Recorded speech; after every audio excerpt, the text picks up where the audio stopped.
नमस्कार दोस्तों, स्वागत है आप सभी का हमारे इस YouTube चैनल डिजिटल ज्ञान पर। दोस्तों, भगवान शिव के प्रति हिंदू धर्म में गहरी और विशेष आस्था है। महादेव हम सभी के प्रिय और आराध्य देव हैं। शिव शंकर को अनंत माना गया है। शिव की पूजा और भक्ति करने से ही सारे कष्ट दूर हो जाते हैं। मान्यता है कि सच्चे मन से शिव भक्ति करने वाले भक्तों पर उनकी कृपा हमेशा बनी रहती है। इसलिए ही शिव को देवों के देव महादेव का दर्जा दिया गया है। आज के इस वीडियो में हम शिवरात्रि के बारे में सभी रहस्यों को जानेंगे। हम जानेंगे कि क्यों शिवरात्रि मनाई जाती है, शिवरात्रि पर व्रत या पूजा कैसे करनी चाहिए, शिवरात्रि और महाशिवरात्रि में क्या अंतर है, शिवरात्रि की शुरुआत कब हुई, शिवरात्रि के व्रत से क्या फल मिलता है, और शिवरात्रि की कथा भी सुनेंगे। इसलिए इस वीडियो को पूरा देखें और सभी हिंदू भाइयों को शेयर करें। आपका एक शेयर उनको नई बात सिखाएगा, जिससे आपको ढेर सारा पुण्य मिलेगा और महादेव की कृपा होगी। क्या है शिवरात्रि और महाशिवरात्रि में अंतर? मित्रों, वैसे तो भगवान शिव का नित्य ही पूजा करनी चाहिए, परंतु सोमवार, संक्रांति और प्रदोष काल को बहुत विशेष माना गया है। ऐसे ही हर माह के कृष्ण पक्ष चतुर्दशी को शिवरात्रि माना जाता है।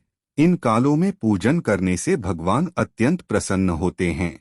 ऐसे में साल में 12 शिवरात्रि आते हैं, परंतु फाल्गुन मास के कृष्ण पक्ष में आने वाली शिवरात्रि को महाशिवरात्रि कहा जाता है। शिव पुराण के अनुसार जो व्यक्ति इस शिवरात्रि का व्रत करता है उसे 12 शिवरात्रि के फल मिलते हैं और भगवान सदा ही उसके साथ रहते हैं। शिवरात्रि क्यों मनाई जाती है? शिवरात्रि के विषय में कई सारी कथाएं बताई जाती हैं। उनमें से कुछ यह है। ईशान संहिता में बताया गया है कि भगवान शिव निराकार रूप में ही थे। सबसे पहले फाल्गुन माह की चतुर्दशी को ही भगवान ने एक प्रकाशमय लिंग के रूप में अवतार लिया था, जिसे पहली बार ब्रह्मा और विष्णु जी ने लिंग रूपी भगवान की पूजा की थी। इसलिए इस दिन को शिवरात्रि उत्सव के रूप में मनाया जाता है। कुछ पौराणिक कथाओं के अनुसार महाशिवरात्रि के दिन ही शंकर जी और माता पार्वती का विवाह हुआ था। इस कारण ही महाशिवरात्रि के दिन शिवलिंग की भी खास आराधना की जाती है और शिव पार्वती विवाह का उत्सव मनाया जाता है। कुछ जगह वर्णित है कि जब गंगा का गौर रूप में अवतार हुआ, तब इसी दिन भगवान ने उसे जटाओं में बांधकर पृथ्वी लोक को नष्ट होने से बचाया था। एक बार शिवरात्रि के दिन भगवान अत्यंत खुश होकर तांडव नृत्य करने लगे थे। इसी दिन से शिव गणों ने शिवरात्रि उत्सव मनाना शुरू किया था। शिवरात्रि के व्रत से क्या फल मिलता है? मित्रों, कहा जाता है कि शिव को पाने के लिए पार्वती माता ने भी इस दिन उपवास करा था और फिर इसी दिन दोनों का विवाह हुआ था। विधि विधान से जो भी भक्त भगवान शिव का ध्यान रखते हैं, उनकी सभी मनोकामना भोलेनाथ पूरी कर देते हैं। महाशिवरात्रि के व्रत के जैसा पाप और भय का नाश करने वाला दूसरा कोई व्रत नहीं है। इसके करने मात्र से ही सभी तरह के पाप खत्म हो जाते हैं और आत्मा की शुद्धि होती है। ऐसी भी मान्यता है कि इस दिन जहाँ भी शिवलिंग स्थापित है, उस स्थान पर भगवान शिव का स्वयं आगमन होता है। शिव अपने भक्तों को सच्चे दिल से आशीर्वाद देते हैं। यह व्रत सामाजिक, आर्थिक और सभी तरह के लाभ पहुंचाता है। जो भी जातक सच्ची श्रद्धा से महाशिवरात्रि का व्रत रखते हैं, उन सभी के कष्टों को भगवान शिव हरण कर लेते हैं।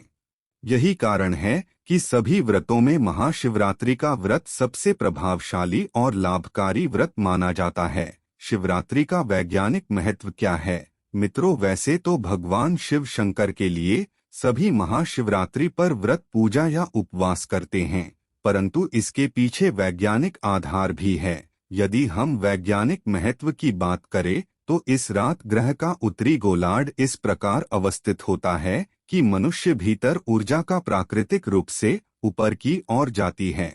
यह एक ऐसा दिन है जब प्रकृति मनुष्य को उसके आध्यात्मिक शिखर तक जाने में मदद करती है। शिवरात्रि के दिन भगवान शिव की पूजा आराधना करने हेतु व्यक्ति को ऊर्जा कुंज के साथ सीधे बैठना पड़ता है, जिससे रीढ़ की हड्डी मजबूत होती है और व्यक्ति एक सुपर नेचर पावर का एहसास महसूस करते हैं। कैसे करें शिवरात्रि की पूजा। शिवरात्रि के समय में सभी भक्त स्नान आदि से निवृत्त होकर पूजा की सामग्री एकत्रित करें और शिव जी की पंचोपचार या दशोपचार पूजा करें। शास्त्रीय विधि विधान के अनुसार शिवरात्रि का पूजन निश्चित काल में करना सर्वश्रेष्ठ रहता है। शिव जी की मूर्ति, चित्र या शिवलिंग को लाल या पीला कपड़ा बिछाकर लकड़ी के पाठ पर रखें। शिवलिंग को स्नान कराएं। मिट्टी के लोटे में पानी या दूध भरकर ऊपर से बेलपत्र, आक, धतूरे के फूल, चावल आदि डालकर शिवलिंग पर अर्पित करें। पूजन में शिवलिंग के सामने धूप दीप अवश्य जलाना चाहिए। फिर शिवलिंग या मूर्ति के मस्तक पर चंदन लगाएं। फिर उन्हें हार और फूल चढ़ाएं। बेलपत्र तथा अन्य फूलों से भगवान की अर्चना करें। फिर जो फल या मेवा हो उनसे भोग लगाएं और फिर उनकी आरती उतारे। उसके बाद भगवान के सामने बैठकर ध्यान करें। शिवरात्रि पर शिव पंचा अक्षर यानी ओम नमः शिवाय का जाप बहुत विशेष फलदायी बताया गया है। उसके साथ रुद्र पाठ या शिव संकल्प मंत्र को सुने। कोई भी स्तोत्र जानते हो तो उसका पाठ करें।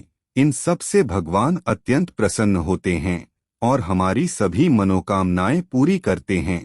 कमेंट में भगवान शिव की जयकारा जरूर कर दें। हम प्रार्थना करते हैं जो जितनी बार कमेंट में भगवान का नाम लिखें उसे भगवान उतना ही ज्यादा खुश रखे। मित्रों, आपने इस वीडियो में शिवरात्रि के सभी बातों को अच्छी तरह से समझा, इसलिए इसका पालन करें और भगवान के कृपा पात्र बने। मित्रों, इस वीडियो को 5 लोगों तक जरूर शेयर करें क्योंकि ज्ञान बांटना पुण्य का काम है। आप इतना दूर वीडियो देख चुके हैं तो आइए शिवरात्रि की कथा भी सुन लेते हैं।